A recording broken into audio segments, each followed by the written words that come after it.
আসসালামু আলাইকুম এভরিওয়ান, সবাই কেমন আছেন? আশা করছি খুব ভালোই আছেন আপনারা। তো আজকে রাত প্রায় এখন বাজছে ১১টা সময় তেঁতুল খেতে মন চাইলো। তো পেঁয়াজ মরিচ কেটে নিয়ে রেডি হয়ে গেলাম এবং হলো ফ্রিজ থেকে তেঁতুলটা বের করে চলে আসলাম তেঁতুল মাখাতে। তো তেঁতুল মাখানা খেতে আমার খুব ভালো লাগে, সেজন্য তেঁতুলটা মাখানো শুরু করে দিয়েছি।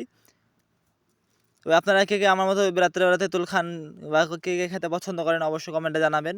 তবে এখানে মেলা তেঁতুল থাকাতে আমি অল্প করে তেঁতুল এখান থেকে ভেঙে নিলাম। ভেঙে নিয়ে বাটির মধ্যে দিয়ে দিলাম এবং হলো সরষের তেলের মধ্যে দিয়ে দিয়েছি। এখন মাখানো শুরু করব। মাখানো তো দেখতে পাচ্ছেন আপনারা কী করে মাখাচ্ছি আমি।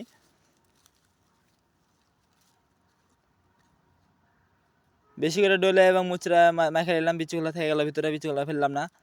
অন্য সময় বিচিগুলা কম বেশি বের করে ফেলে দিই, আজকে হয়তো বিচিগুলো ফেললাম না, যেহেতু অনেক হলো বিচি ছিল ভিতরে। এখন খাওয়া দাওয়া শুরু করে দিয়েছি, খাওয়া প্রায় অর্ধেক শেষের মধ্যেই।